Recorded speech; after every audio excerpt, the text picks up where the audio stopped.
Welcome to the Zudio cult.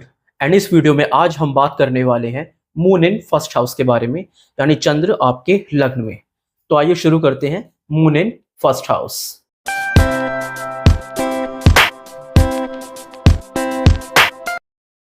चंद्रमा मनसो जायते, मून इज माइंड, यानी चंद्र हमारा मन है। जिस तरह से मन परिवर्तित होता रहता है, उसी तरह से चंद्रमा आकाश में परिवर्तित होता रहता है। कृष्ण पक्ष से शुक्ल पक्ष, शुक्ल पक्ष से कृष्ण पक्ष। एंड यही रीजन है कि चंद्रमा को मन की संज्ञा दी गई है। एंड जब यही चंद्र आपके लग्न से कनेक्ट होता है, यानी कि आपके असेंडेंट से कनेक्ट होता है, तो उसका क्या असर होता है? असेंडेंट यानी कि आपके ट्रेट्स, आपकी पर्सनैलिटी, आपका नेचर, यानी कि आप खुद। असेंडेंट आपका शीश भी होता है, आपका हेड भी होता है। कि कोई चीज अगर आपकी शीश पर आ जाए तो बिल्कुल आप वैसे करने लगेंगे जैसा वो ग्रह है। तो कोई भी ग्रह जब लग्न में आता है तो वो बहुत ही इंपॉर्टेंट हो जाता है। एंड यही रीजन है कि अगर मून आपके असेंडेंट में है, इट मीन्स कि मून की आपकी लाइफ में काफी इंपॉर्टेंस है। लेकिन अब ये मून अगर असेंडेंट के अंदर है तो उसका रिजल्ट क्या होगा? अच्छा होगा या बुरा होगा? ये डिपेंड करता है कि मून है कौन सा, कौन से साइन में है, क्या स्टेटस है, क्या डिग्निटी है। बट उससे भी ज्यादा ये दिखाता है कि मून वो शुक्ल पक्ष का है या कृष्ण पक्ष का है, वैक्सिंग मून है या वेडिंग मून है। ये बहुत इंपॉर्टेंट होता है। तो एक बार इसको हम डिस्कस करते हैं कि वैक्सिंग मून के क्या इफेक्ट्स होंगे और विनिंग मून के क्या इफेक्ट्स होंगे अगर मून असेंडेंट के अंदर है तो। अब मून अगर आपका फर्स्ट हाउस में है, असेंडेंट में है और शुक्ल पक्ष का है, यानी कि वैक्सिंग मून है, तो शास्त्रों में ऐसा कहा गया है कि ऐसा व्यक्ति कुबेर के समान होता है। कुबेर की संज्ञा दी गई है, यानी कि उसके पास कोई कमी नहीं होती। उसकी लाइफ में स्टेबिलिटी होती है, सेफ्टी होती है, सिक्योरिटी होती है, फुलफिलमेंट होती है उसकी लाइफ में। यही कारण है कि उसे कहा गया है कि नेटिव की जो लाइफ है वो कुबेर की तरह हो जाती है। ऐसा पर्सन वेल्दी होता है, रिलीजियस होता है, फियरलेस होता है, अपनी लाइफ में सही डिसीजंस लेता है। हेल्थ भी उसकी जनरली ठीक रहती है। हाँ, थोड़ा कफ की प्रॉब्लम उससे रह सकती है, बट जनरली उसकी हेल्थ जो है वो ठीक मानी गई है।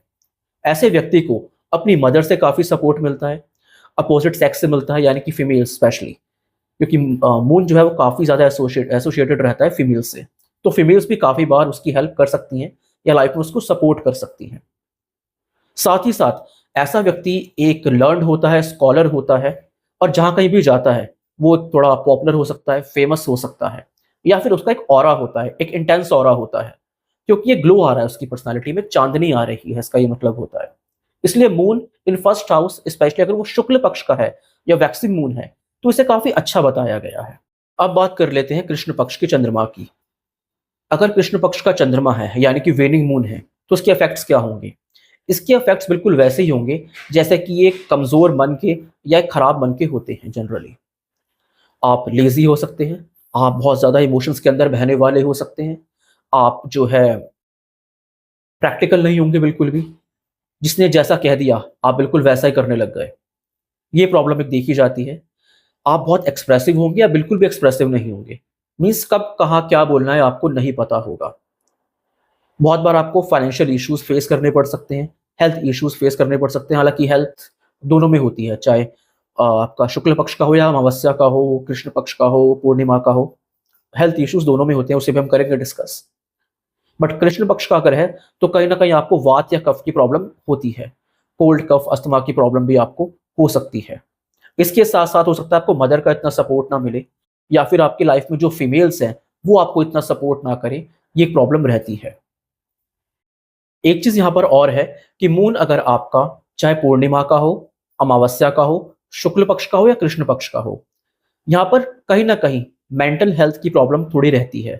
क्योंकि मून आपके फर्स्ट हाउस में आ गया, यानी कि आपके शीश में आ गया, तो थोड़ा कहीं ना कहीं यहाँ पर क्या होगा, एक फिकल माइंडेडनेस रहेगी।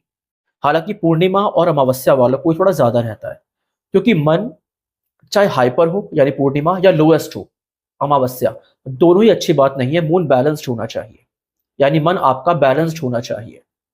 इसलिए मून फर्स्ट हाउस के अंदर चाहे कहीं भी हो, स्पेशली पूर्णिमा या अमावस्या के आसपास का, आपको स्ट्रेस रहेगा, एंजाइटी रहेगी, एंड ओवर थिंकिंग की प्रॉब्लम आपको बहुत ज्यादा रहेगी। बहुत बार ऐसा भी देखा गया है कि कहीं ना कहीं सुसाइडल थॉट्स भी उनके लिए बहुत कॉमन चीज हो जाती है। मून एंड फर्स्ट हाउस वालों को आते ही आते हैं। तो इसको ये समझना चाहिए कि प्लेसमेंट ही ऐसी है, और आप जो भी चीज सोच रहे हैं, ओवर थिंकिंग कर रहे हैं, वो ऑटोमेटिकली वो आप ओवर एस्टिमेट ही कर रहे हैं। प्रॉब्लम इतनी बड़ी है नहीं जितना आप सोच रहे हैं।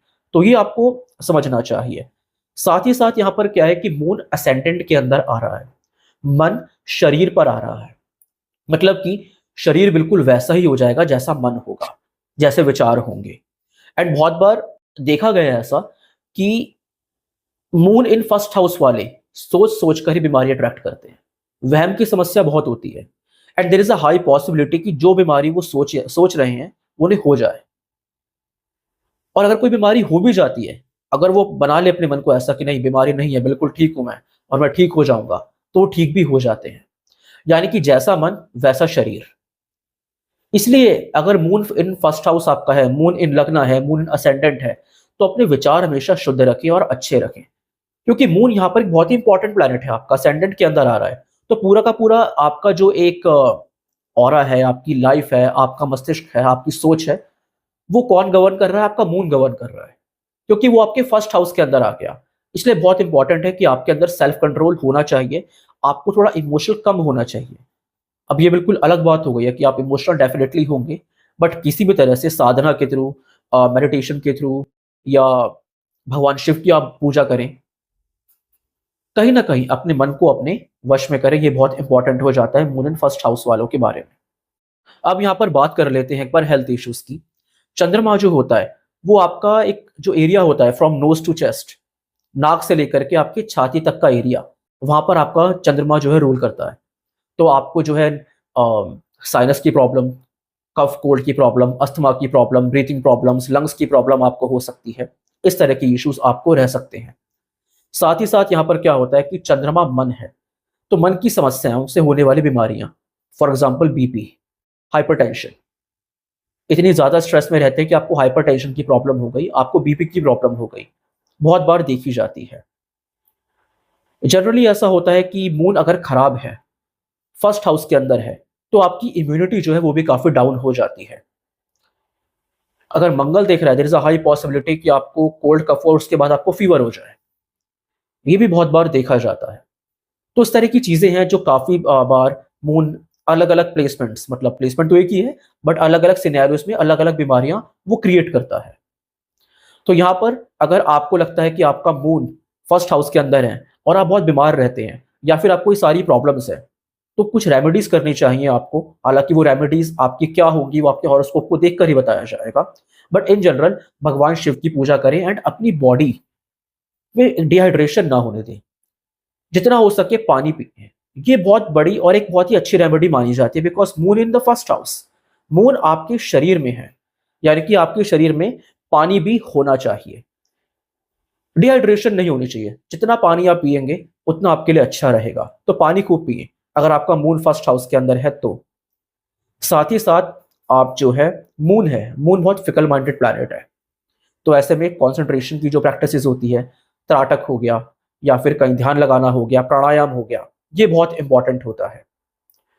फीमेल्स जो हैं, अगर फीमेल्स का मून फर्स्ट हाउस के अंदर है और कहीं ना कहीं उसका संबंध 8th हाउस 7th हाउस से आ रहा है, तो मेंस्ट्रुएशन की प्रॉब्लम वहां पर हो सकती है, specially due to the interference of Mars. ये प्रॉब्लम्स जनरली हो जाती हैं, तो इस बात का ध्यान रखना चाहिए, ये प्रॉब्लम आपको हो सकती है, तो इसके लिए आप थोड़ा प्रिपेयर रहें।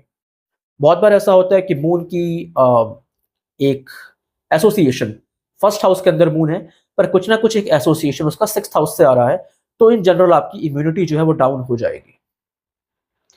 तो ये चीज भी ध्यान में रखनी चाहिए कि मून किस हाउस से क्या एक संबंध बना रहा है।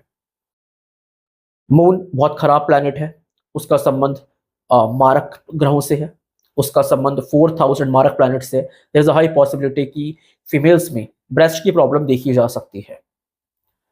सबसे बड़ी बात यह है कि आपका चंद्रमा कमजोर है या कैसा है, स्पेशली अगर फर्स्ट हाउस के अंदर है। आप देखो कि जब आप पैदा होने से लेकर के 12 ईयर्स तक जब आप थे, फ्रॉम 0 टू 12 ईयर्स तक, अगर आपको बहुत ज्यादा प्रॉब्लम रही होगी कफ कोल्ड और फीवर की बचपन में, 100% आपका मून खराब ही होगा।